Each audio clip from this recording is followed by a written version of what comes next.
जो यहाँ पर हमले हो रहे हैं, जो कानून व्यवस्था कमजोर हो रही है, अगर वो ऐसे ही चरमराती हुई नजर आई, ऐसी ही कमजोर पड़ती हुई नजर आई, तो कहीं ना कहीं योगी सरकार और भी आलोचनाओं का सामना करेगी। खुलेआम बदमाश आकर यहाँ पर गोलियां चला रहे हैं, जिससे कि यहाँ पर आम जनता की जान भी खतरे में नजर आएगी। तो डेफिनेटली सी बात है अबरार कि कहीं ना कहीं योगी सरकार पर सवाल एक बार फिर से उठते हुए नजर आएंगे।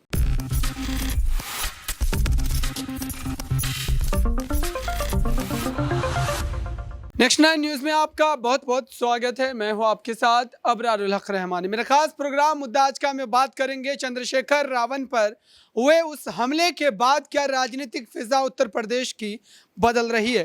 क्या पश्चिमी उत्तर प्रदेश में वोटों की सियासत जो लगातार हम देख रहे थे, क्या वो बदलने वाला है? क्योंकि मायावती ने कई ऐसे बड़े संकेत देने अब शुरू कर दिए हैं और आने वाले दिनों में इसकी संभावनाएं भी और ज़्यादा जो है बढ़ती चली जा रही है। क्या मायावती दलित वोट बैंक को इकट्ठा करने के लिए, एकत्रित करने के लिए चंद्रशेखर से गठबंधन कर सकती हैं? और क्या उनके ऊपर हुए हमले पर उनका उस तरीके से खुलकर नहीं बोलना ये भी एक रणनीति का हिस्सा है? क्योंकि इस समय अगर देखें और समझने का प्रयास करें आप, तो इतना लग रहा है कि चंद्रशेखर भरतपुर उनका पहुंचना या फिर कहें कि उत्तर प्रदेश के कई हिस्सों का दौरा करना, दरअसल ये भारतीय जनता पार्टी को, योगी आदित्यनाथ के नेतृत्व वाली सरकार को चुनौती दे रहे हैं। चुनौती इसलिए भी कि वो ये बतला रहे हैं कि धर्म की सियासत के नाम पर जो प्रदेश में लगातार आग लगाई जा रही है, उसको एक कड़ी चुनौती अगर कोई दे सकता है तो वो दलितों का इत्तेहाद, दलितों की एकता। और इसी को लेकर मायावती और चंद्रशेखर के बीच गठबंधन की जो अटकलें हैं वो लगातार बढ़ती चली जा रही है। लेकिन क्या वाकई ये हकीकत में बदल पाएगी? क्या ये हकीकत में देखने को मिल पाएगा?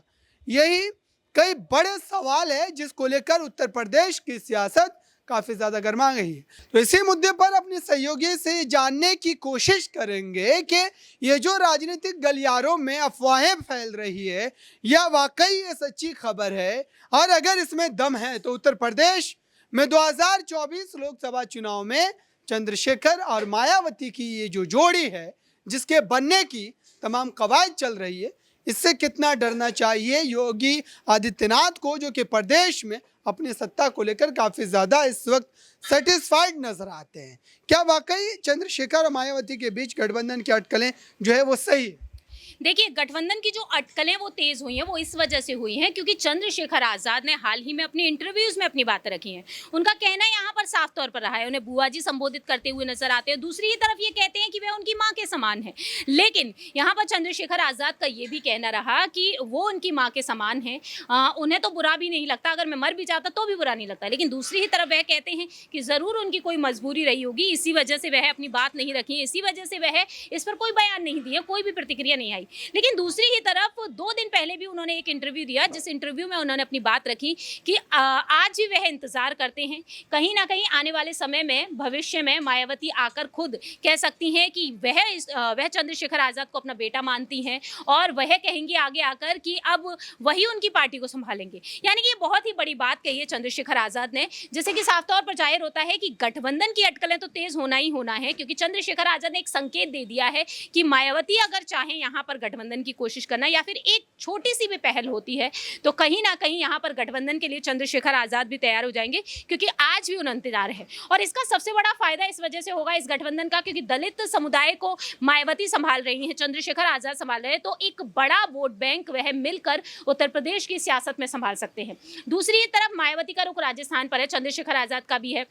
और चंद्रशेखर आजाद ये भी कहते हैं कि आने वाले समय में वह हर एक राज्य में अपनी पार्टी को देखना चाहते हैं और आने वाले समय में वह किसी से डरने वाले भी नहीं, उनका ये कहना रहा है। तो जाहिर सी बात है 2024 को ध्यान में रखते हुए अगर यहाँ पर एक छोटी सी पहल किसी भी दल की तरफ से देखने को मिलती है तो उसका पूरा पूरा प्रॉफिट होगा। और सवाल यहाँ पर जो आपने किया योगी सरकार को लेकर, क्या योगी सरकार के लिए नुकसानदायक हो सकता है? हो सकता है, जरूर हो सकता है, लेकिन वो यहाँ पर 2 बातों से हो सकता है। एक दलित वोट बैंक को अगर मायावती और चंद्रशेखर आजाद मिलकर बखूबी इस वोट बैंक को संभाल लेते हैं तो योगी सरकार को दलित वोट बैंक का काफी ज्यादा नुकसान हो सकता है। दूसरी बड़ी बात यहाँ पर है, जो यहाँ पर हमले हो रहे हैं, जो कानून व्यवस्था कमजोर हो रही है, अगर वो ऐसी ही चरमराती हुई नजर आई, ऐसी ही कमजोर पड़ती हुई नजर आई, तो कहीं ना कहीं योगी सरकार और भी आलोचनाओं का सामना करेगी। खुलेआम बदमाश आकर यहाँ पर गोलियां चला रहे हैं, जिससे कि यहाँ पर आम जनता की जान भी खतरे में नजर आएगी। तो डेफिनेटली सी बात है अबरार कि कहीं ना कहीं योगी सरकार पर सवाल एक बार फिर से उठते हुए नजर आएंगे। बहुत बहुत शुक्रिया। तो ये पूरा मामला जिस तरीके से आपको मैं समझाने की कोशिश कर रहा हूँ और सहयोगी ने जो जवाब देकर इसको कहीं ना कहीं और ज़्यादा जो स्पष्ट कर दिया है कि अगर उत्तर प्रदेश में चंद्रशेखर आज़ाद की इस बढ़ती हुई राजनीतिक ताकत को समझना चाहते हैं आप, तो आप इस बात से भी समझिए कि जब से चंद्रशेखर ने भीम आर्मी को पॉलिटिकल पार्टी में कन्वर्ट कर दिया, यानी कि भीम आर्मी की स्थापना करने के बाद उन्होंने अपनी नई पार्टी बनाई, आज़ाद समाज पार्टी। और आज़ाद समाज पार्टी के बनने के बाद ये कहा जा रहा है कि उत्तर प्रदेश में दलित वोट बैंक को इकट्ठा किया जाना बेहद ज़रूरी है। लेकिन क्या मायावती, जो कि लगभग इतने लंबे दशक से उत्तर प्रदेश में अपनी स्थिति को मजबूत ढंग से बनाई हुई है, और ये भी कहा जा रहा है कि दरअसल मायावती इसमें किसी भी तरीके की सेंधमारी जो है वो नहीं होने देना चाहती। लेकिन सवाल ये है कि क्या मायावती का वो राजनीतिक अस्तित्व इस समय बचा है कि वो उत्तर प्रदेश में अकेले अपने दम पर भारतीय जनता पार्टी के लिए कोई बड़ी चुनौती जो है वो पैदा करेगी या बड़ी चुनौती पैदा कर पाएगी। और अगर नहीं कर पाएगी, चंद्रशेखर से गठबंधन करने और न करने की बात दूर है, लेकिन इतना तय है कि उत्तर प्रदेश में उनका वर्चस्व जो सियासी रहा करता था वो अब नज़र नहीं आता। उसकी एक बड़ी वजह यह है, कई जो पॉलिटिकल एनालिस्ट है वो यही कहते हैं कि दरअसल उनके ऊपर ईडी सीबीआई की जो कार्रवाई हुई या उनके ऊपर जिस तरीके से एफआईआर करने की बात की जाए, घोटालों की बात की गई, जिससे कहीं ना कहीं वो केंद्र की भारतीय जनता पार्टी की सरकार से डरी हुई है और इसलिए उनकी राजनीतिक खामोशी जो है वो लगातार देखने को मिल रही है।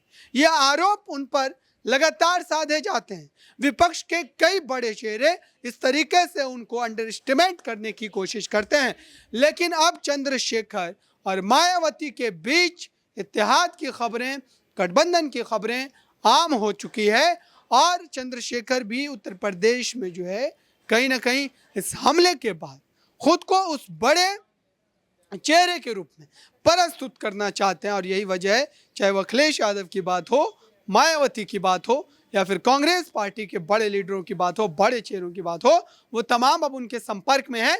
और हमले के बाद से ही उनको जो है कहीं ना कहीं कई सारे ऐसे कॉल आए हैं जिसमें ये भी कहा जा रहा है कि वो कई जो है बड़े जो आप कह सकते हैं कि स्तर पर राजनीतिक इतिहाद को कायम करने की बात जो है वो की जा रही है। फिलहाल इस खास रिपोर्ट में बस इतना ही। देखते रहिए ताज़ा तरीन खबरों के लिए नेक्स्ट 9 न्यूज़ को। धन्यवाद।